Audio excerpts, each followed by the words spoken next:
Queridos irmãos, eu quero que você abra sua Bíblia no livro de 2 de Crônicas, capítulo 14.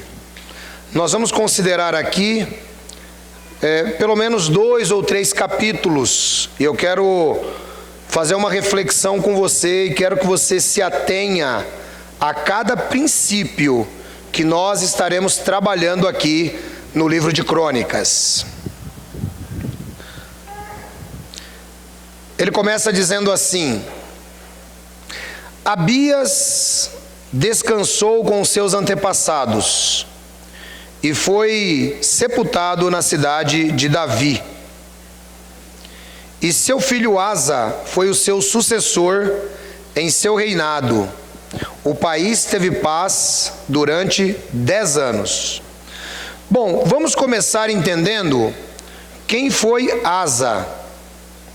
Se você abrir a Bíblia, aí mesmo, se você voltar só um pouquinho, no capítulo 12 das Crônicas,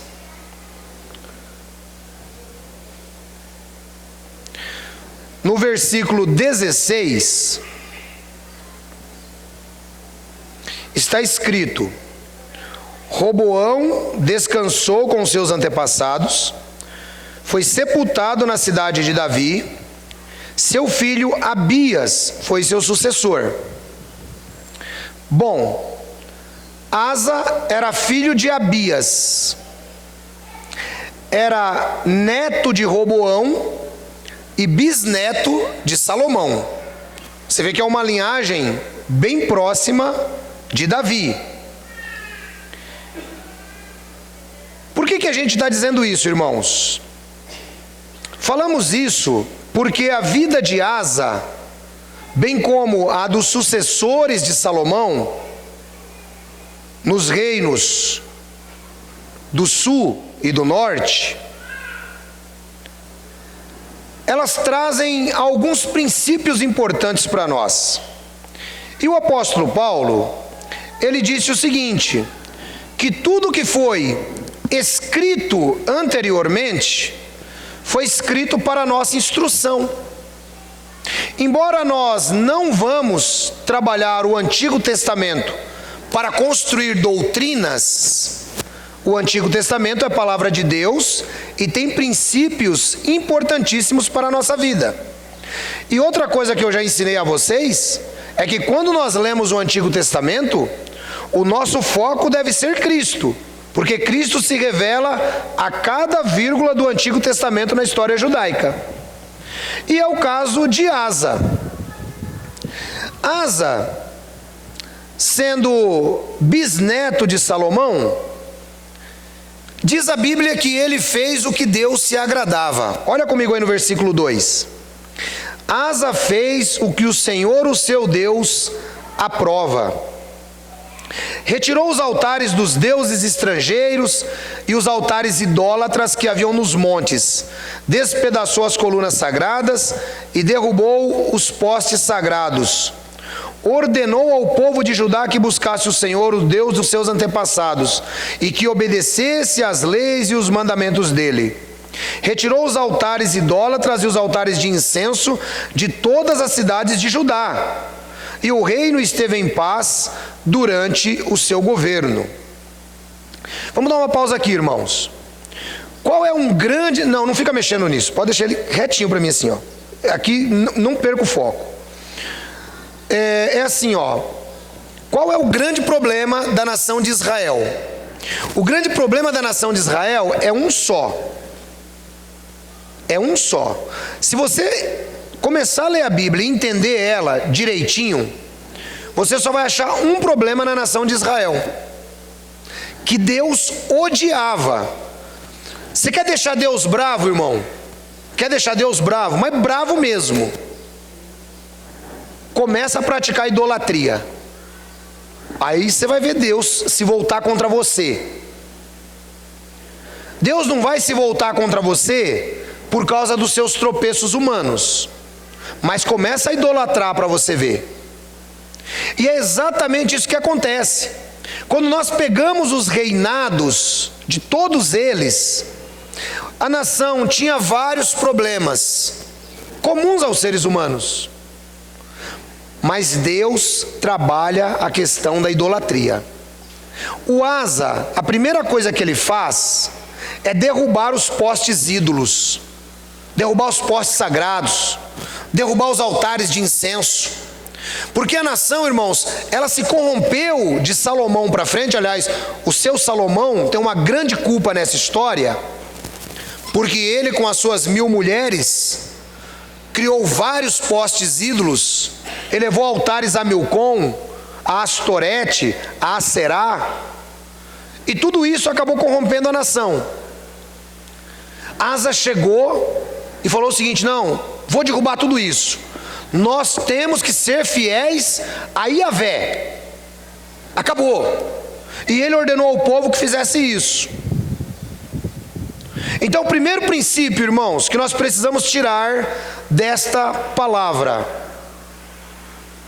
repita comigo: cuidado com a idolatria.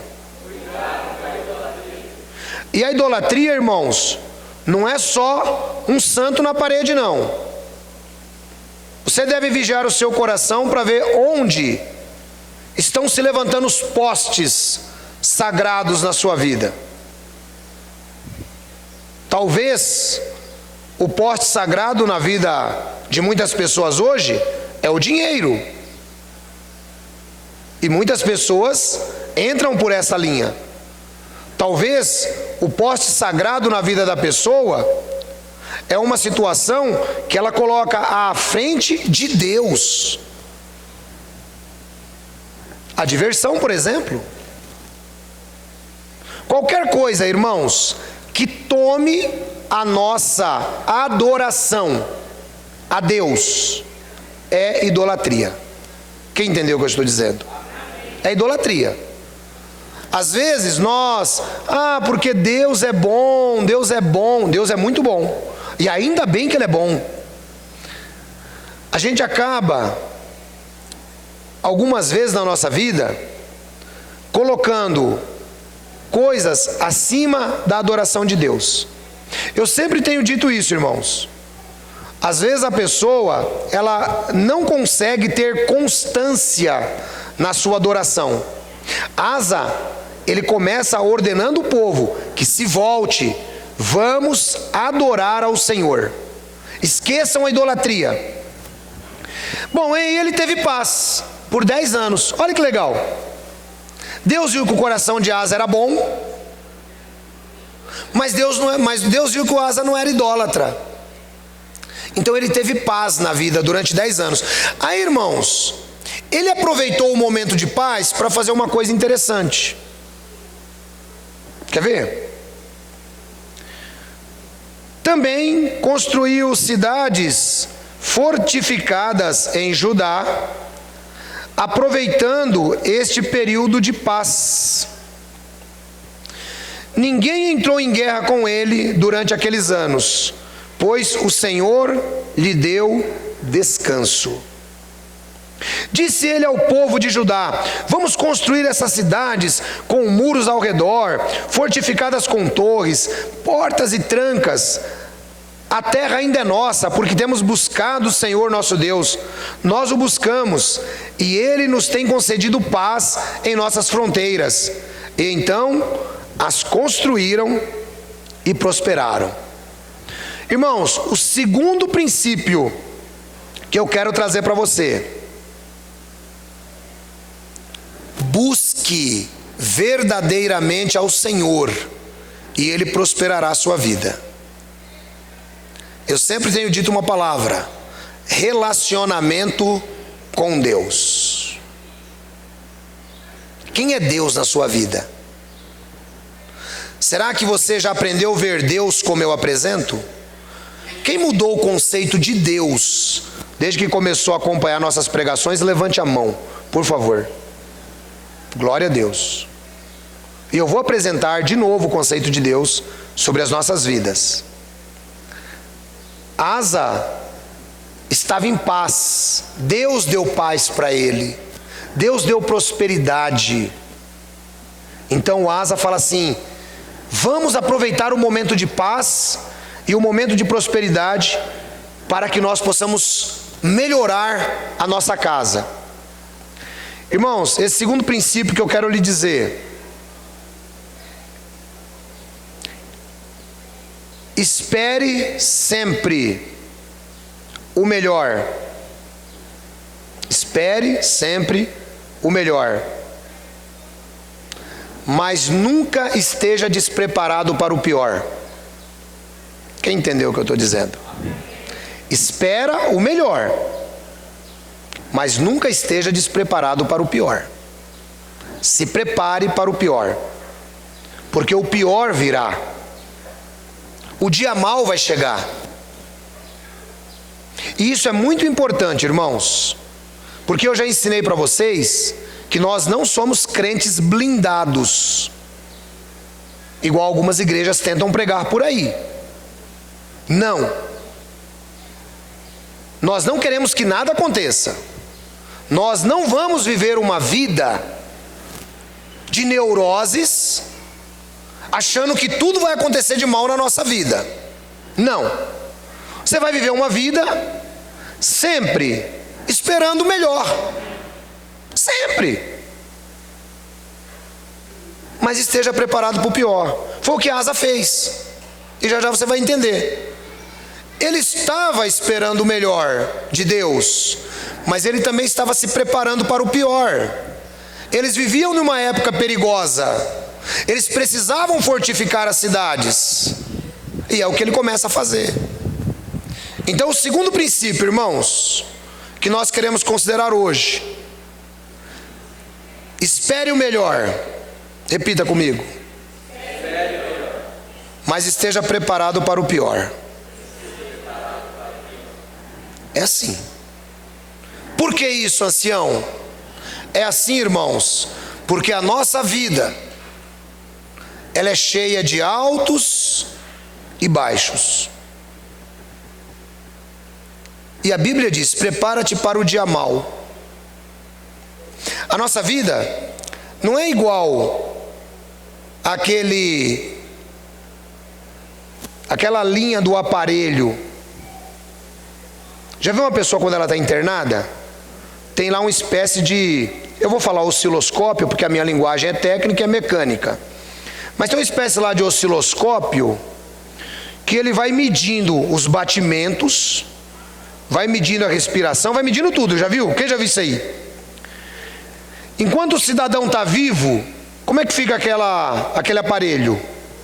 Fica assim, né, irmão? Subindo, a enfermeira vem e fala: opa, tá tudo bem. Descendo, tá tudo bem. Se ele fizer isso aqui, ó, a enfermeira desespera, ela corre. Porque, irmão, no dia que a sua vida estiver assim, você morreu. Quem entendeu o que eu estou falando? Enquanto você for vivo, vai ter altos e baixos, tropeços e acerto, pecados e perdões. Enquanto você for vivo, vai ser assim. O dia que fica assim, ó, esquece. Aí você morreu espiritualmente. Quem entendeu o que eu estou dizendo? Então não vai, ora para não ficar assim, irmão. É o que o Asa faz. Primeiro princípio: previna-se contra a idolatria. Segundo princípio: espere o melhor, mas prepare-se para o pior. Ok? São esses dois. Guarde que no final a gente vai recapitular isso aí. E eu posso esquecer. Vamos prosseguir. Asa tinha um exército, estou no versículo 8 agora.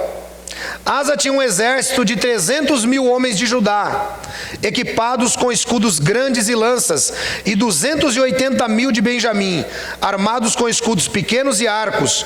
Todos eram valentes homens de combate. Irmãos, o Asa fortificou as cidades, tem um exército de 580.000 homens. Você já parou para pensar nisso?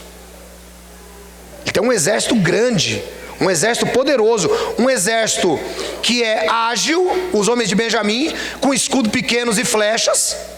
E ele tem um exército grande, com escudos grandes e lanças. Um exército que se movimenta mais lentamente. Ele está preparado para a batalha. E ele está num tempo de paz. Versículo 9: o etíope Zerá marchou contra eles com um exército de 1 milhão de soldados e 300 carros de guerra, e chegou a Maressa. Asa saiu para enfrentá-lo, e eles se puseram em posição de combate no vale de Zefatá, perto de Maressá.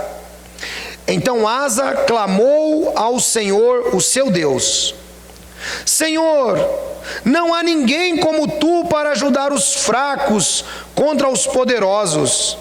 Ajuda-nos, ó Senhor nosso Deus, pois em ti pomos a nossa confiança, e em teu nome viemos contra este imenso exército. Ó Senhor, tu és nosso Deus, não deixes o homem prevalecer contra ti. O Senhor derrotou os etíopes diante de Asa e de Judá. Os etíopes fugiram, e Asa e seu exército os perseguiram até Gerar. E caíram tantos deles que o exército não conseguiu recuperar-se.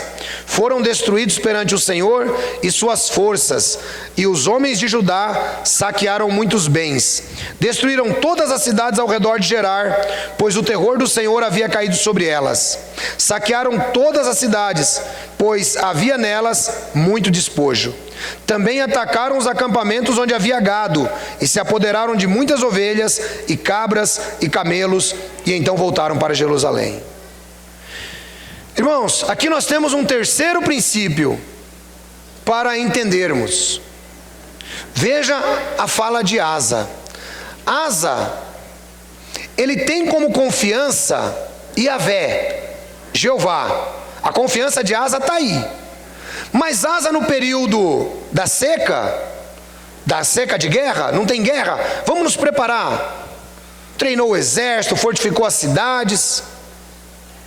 E no momento certo, irmãos, quando Zerá vem atacar Asa, Asa sai ao encontro dele, com metade dos homens. Ele tinha 1 milhão, Asa tinha 580 mil. Quando Asa chega, irmãos, que ele vê 1 milhão de pessoas que iriam massacrar Israel e Judá, que aqui é o reino do sul, Asa, ele só tem uma fala, irmãos. E a fala de Asa é essa daqui, ó. Versículo 11: Senhor, não há ninguém como tu para ajudar os fracos contra os poderosos. Irmãos, olha que Deus maravilhoso o Asa tem como parceiro. Senhor, não tem Deus igual ao Senhor. Só o Senhor para ajudar os fracos. Irmão, terceiro princípio: se você quer realmente a ajuda de Deus, esteja perante Ele como alguém que precisa da ajuda dele. Porque o grande mal do ser humano é não entender o quanto depende de Deus. Esse é o grande problema do ser humano. Ele não entende o quanto ele precisa de Deus, o quanto ele depende de Deus. Ele se prepara, e quando ele vai enfrentar no peito, ele vai enfrentar na raça. E aí, irmãos, é que o crente quebra a cara. Aí ele quebra a cara. Sabe por quê? Porque ele achou que ele causar com 580 mil homens e fortificar as cidades, sem a bênção de Deus, seria alguma coisa. Mas no caso do Asa, ele tinha relacionamento com Deus. Asa derrotava aquele exército, irmãos, com 10 homens. Sabia disso? Porque Deus é quem estava batalhando pelo Asa. Então, irmão, nunca pense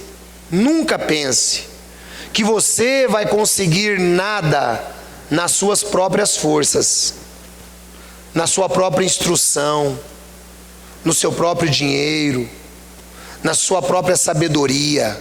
Não. Tenha tudo isso, mas não confie neles, porque eles vão lhe deixar na mão, e a gente vai entender isso já já. E tem outra coisa, irmãos. Você sabe quando Deus te ajuda? Sabe quando Deus te ajuda? Eu vou ensinar para você agora. quando é que Deus te ajuda. Deus, Ele só te ajuda quando Ele vê que você chegou na mesma situação de Asa. Você está em um beco sem saída. Asa seria massacrado pelos etíopes. Mas Asa, quando viu que estava num beco sem saída, ele não pensou numa estratégia de guerra. Ele pensou em Deus e atribuiu a Deus a vitória. Senhor, quem pode ir contra ti? O Senhor é a favor dos fracos. Irmãos, Deus sempre vai ser a favor dos fracos. A Bíblia é repleta desses exemplos. Então, quando você entender que você chegou no fundo do poço, quando você entender isso, seja qualquer situação, irmão, qualquer uma situação, quando você entender que você chegou no fundo do poço e que você não tem mais o que fazer por aquela situação, não tenho, porque nós, seres humanos, somos engraçados, não é? A gente entra numa situação difícil. Por culpa de quem? Vamos ver se alguém sabe. Nossa! A gente entra numa situação por culpa nossa. Aí, irmão, depois que a gente entra na situação difícil, a gente começa a ver que está dando problema. Sim ou não? Está dando problema. Aí você começa, meu Deus, e agora? Você começa assim, não é? Meu Deus, e agora? Aí você fala, não, mas se eu fizer isso? Não dá. Se eu fizer isso? Também não dá. E se eu fizer isso? Não vai dar certo. Você procura um monte de solução. Não é assim o ser humano? Irmão, o Asa parou. Quando ele viu aquele exército, ele está num beco sem saída, o Asa diz, Senhor, quem é Deus como tu para ajudar o fraco? E eu digo hoje na sua vida, quando você se deparar diante de uma situação difícil, irmão, para de estratégia, para de busca, para de conhecimento, para com dinheiro, para com tudo, se curva e diz, Senhor, quem é Deus como tu para me tirar dessa situação? É o teu nome que está envolvido nisso, Senhor. Foi o que o Asa fez. E aí, irmãos, a Bíblia diz que Deus vem, desbarata 1 milhão de homens do exército etíope, e esse 1 milhão de homens do exército etíope, que é desbaratado, ele simplesmente cai, que Israel atropela todos eles, despojam todas as cidades e levam tudo embora, porque Deus estava lutando por eles. Deixa Deus assumir sua briga, irmão. Deus é Deus de fracos. E você sabe que Deus, irmão, nesse aspecto, é um negócio interessante.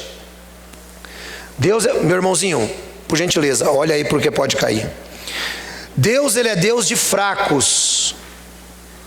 Deus, ele não é Deus de forte. Sabe por quê? Quem acha que é forte não precisa de Deus. Deus, ele te socorre na hora que você está no seu beco sem saída. Aprende isso na vida. E você vai ver como vai mudar a sua vida. Você vai ver como a paz de Deus vai começar a tomar conta da sua vida. Ele te socorre.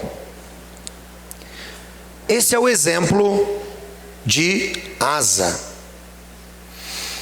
Vamos para o capítulo 15, agora, 2 Crônicas. Quem entendeu o terceiro princípio? Então, o primeiro princípio, previna-se contra. Segundo princípio, prepare-se para o melhor, mas também esteja preparado para.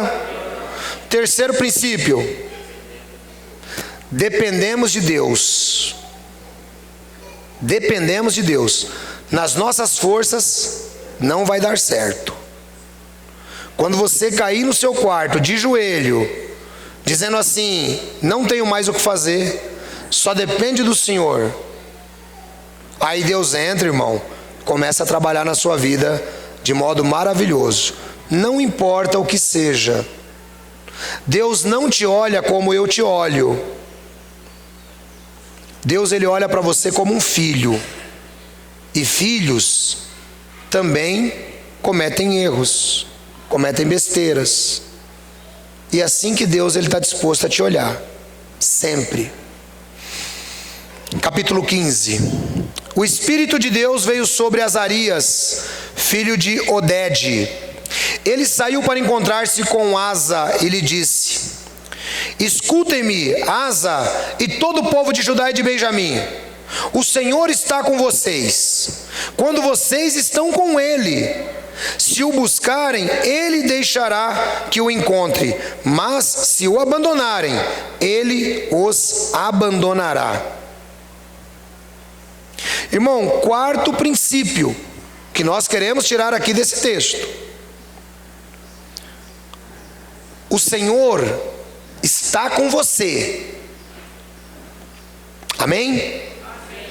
Enquanto você estiver com Ele. Quem entendeu o que eu falei? Enquanto você estiver com Ele. Olha como é que Deus é, irmãos. Deus sabe que a sua caminhada e que a minha caminhada é assim, ó. Ela é sinuosa. Mas enquanto você na subida estiver com Ele, Ele está subindo com você. Se na descida você estiver com Ele, Ele está descendo com você. Agora, se você o abandonar, você vai subir sozinho, você vai descer sozinho. Essa palavra vale para nós da mesma maneira. Eu conheço muitos que um dia disseram que eram crentes, acharam que tinham sabedoria a mais, porque o pastor talvez não sabia falar direito, porque a igreja era pequena, e ele largou tudo e se desviou para o mundo. Aí, irmão, o resultado na vida dessa pessoa é 7 vezes pior do que o seu estado anterior, conforme disse Jesus. Porque se o pastor não sabe ler direito, ele não está lá para servir o pastor, ele está lá para servir a Deus. Se o irmão pisa no pé dele, ele não está lá para servir o irmão, ele está lá para servir a Deus. Enquanto ele está com Deus, estar com Deus, irmãos, não é uma situação única exclusivamente. É uma situação de estar com o próximo, do tete a tete, do caminhar junto. Isso também é estar com Deus. Enquanto você está com Deus, Deus está com você. É o que o profeta Azarias diz. Prosseguindo. Durante muito tempo, Israel esteve sem o verdadeiro Deus, sem sacerdote para ensiná-lo e sem lei. Mas em sua angústia eles voltaram ao Senhor, o Deus de Israel, buscaram-no e ele deixou que o encontrassem. Naqueles dias não era seguro viajar. Muitos distúrbios afligiam a todos os habitantes do território. Nações e cidades destruíam umas às outras, pois Deus as estava afligindo com toda espécie de desgraças. Mas vocês devem ser fortes e não se desanimar, pois o trabalho de vocês será recompensado.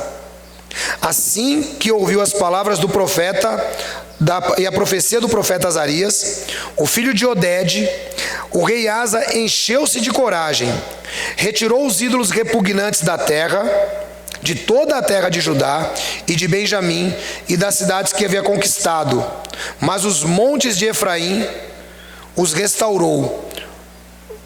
Vamos de novo. Vamos começar o 8 de novo. Assim que ouviu as palavras e a profecia do profeta Azarias, filho de Odede, o rei Asa encheu-se de coragem, retirou os ídolos repugnantes de toda a terra, de Judá e de Benjamim, e das cidades que havia conquistado nos montes de Efraim, restaurou o altar do Senhor que estava em frente do pórtico do templo do altar. Depois reuniu todo o povo de Judá e de Benjamim, convocou também os que pertenciam a Efraim, a Manassés e a Simeão, que viviam entre eles, pois muitos de Israel tinham passado para o